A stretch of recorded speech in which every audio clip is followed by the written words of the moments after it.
the Bartels veterans. Told my brother Hugh that I didn't practice this verbally. I did it in my mind 100 times, so hopefully it flows okay. I have a lot of fond memories of this cemetery, which seems a bit odd perhaps to say. Certainly there's sorrowful memories too, with family buried here. The fond memories come from my childhood. I was one of 11 kids born to Juke and Tina Bartels. Our farmhouse was right behind me across that field where all the Bartels plants, buildings are located today. And I would ride my bicycle around these then two-track trails around the cemetery over and over and over again, and I got to know the graves. Certainly the Bartels graves, my younger brother Richard, my uncle Roger Bartels, and there were two other Bartels I didn't really know anything about at that time. This was 50 years ago. And one of those graves was labeled John Herman Bartels. Excuse me, Herman, I am nervous, Herman John Bartels. His name is Herman. And at this point in time, I guess I want to talk about some of the Bartels veterans that are here. I don't have time to talk about all of them, but I'll hit the ones that I know the best. In a few minutes, we'll hear the honor roll called, and you'll hear the names of Charles Bartels. Charles was my grandfather.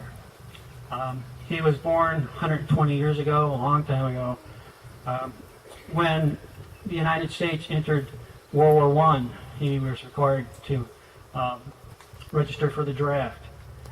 He was not sent overseas, it is understood, because his older brother Herman was shipped overseas. He was sent to the state of Washington, and the Army basically made a lumberjack out of him. He told my brother John at some point that all he did and all he remembered about the Army was cutting trees. But in his own way, he helped the efforts of the war. A lot of things were made of wood back then, including all the airplanes.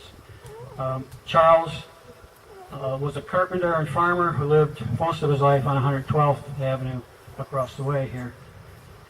His body lies here. He died in 1981 at 85. Another Bartels I know a little bit less about is Levi Bartels.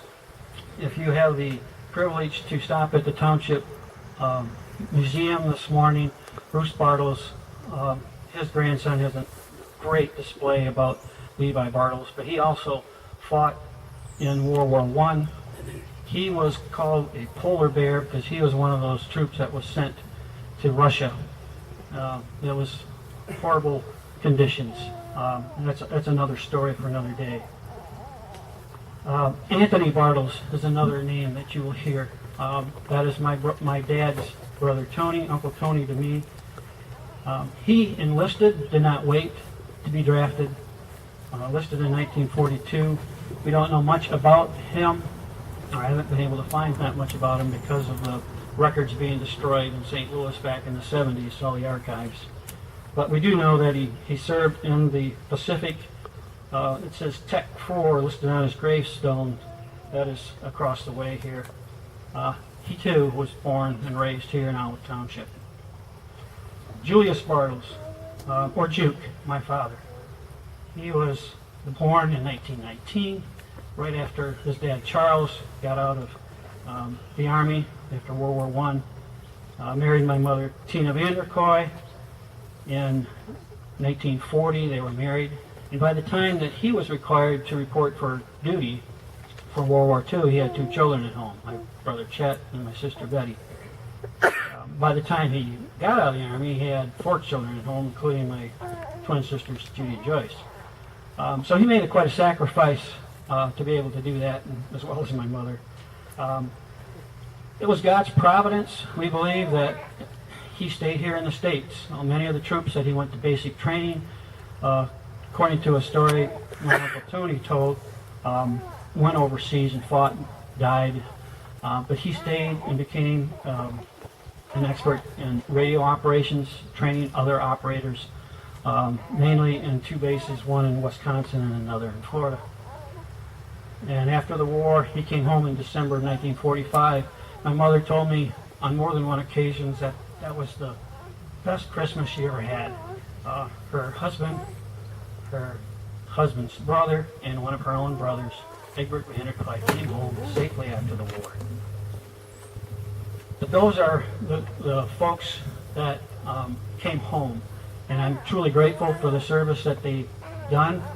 But the guy that I really want to talk about and the story I want to share with you this morning is Herman. He was the firstborn son of John and Clara Bartels. John and Clara came to the United States from the Netherlands when they were children. It's another whole story that's very interesting. Concludes with my great-grandma Clara dying at 100, becoming a U.S. citizen at 100. John and Clara's farm was on Tyler Street, 1.5 miles west of Olive Center. And Herman, we don't know a lot about him when he was a kid, but we would assume that he helped his parents run the farm. And then when the U.S. entered the war in 1917, he also had to register for the draft. And we learned this from the draft registration card. He was tall. He was marked as stout, not slender or medium. Blue eyes, brown hair. And at that time, he no longer lived at home. He worked for a farmer in Fillmore Township, and he lived on the farm as well. Eugene Jekyll, a relative, I think I saw you here this morning, told me that we know that Herman had a sweetheart back home. Unfortunately, her name's been lost to time, so we don't know who that is. But Herman reported for active duty in August of 1917. Bruce Bartels shared a postcard with me that Herman wrote to his cousin Levi that tells of all his training that took place at Camp Custer down in Battle Creek. Herman was part of the 126th Infantry. The thing that's, I guess, important about that was really made up of all young men from West Michigan. Ionia, Battle Creek, Grand Haven, Olive Township. Following his basic training, he was sent to Waco, Texas, a very hot place to train. My wife and I just were there a couple of weeks ago, and it had to be a little bit miserable. That's where he and his fellow soldiers trained for war. And then finally, in February of that year, 1918, Herman and the 126th Infantry were shipped across the ocean, and a ship, 5,300 men packed in for a 3-week journey. I'm sure there was a lot of anticipation about the unknown of what was to lie ahead. Herman was part of Company D. They disembarked in March. They thought they were going to enter the war immediately, but worked as construction crew for about a month and a half to help repair all the things that the war had destroyed, the roads, the bridges, the railroad yards.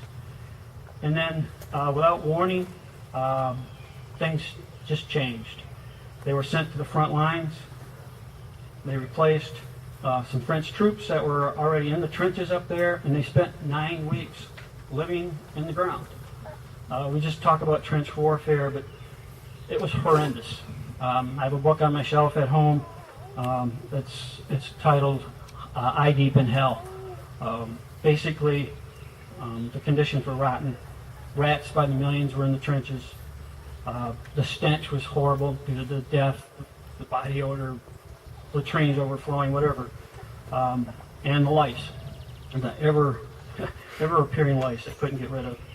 So the last 9 of his 13 weeks on Earth, that was Herman's home. He sacrificed that for us. Then in July 31, Herman's life changed forever, as well as the rest of the men in Company D. They were ordered to attack the Germans, just like in the movie, out of the trenches over open ground, against the machine guns. They charged for 2 days. The historian for the 126th mentions that the Company D experienced some of the heaviest fighting of the war in those 2 days. He also records many brave deeds were performed that day that have not been recorded. So we don't know what all happened, but we know that Herman survived that battle. They were given a little bit of respite and then sent right back in. And for the next week, they continually charged small arms fire, artillery bombardments, 2 gas attacks. They went without food, except for the food that they had in reserve in their rations, or what they could get from the German or the American dead. That battle continued until the end of August, and finally on August 29 and 30 they were ordered to charge again. And on August 30, 1981, it was a Friday, Herman Bartels was killed by a German bullet. My brother Chet saw a letter at some point in time that a relative had that confirmed that he was killed by rifle fire that day. To put in perspective what Company D did for all of us, the roster of officers and enlisted men before they left for France had 552 names. The photo of the unit shortly after the armistice was signed pictures 165 men. So 70% of the men were wounded or killed. What a sacrifice. And that's why we gather here today to give honor to all of those who have served, especially for those who have paid the ultimate price and died for our freedom.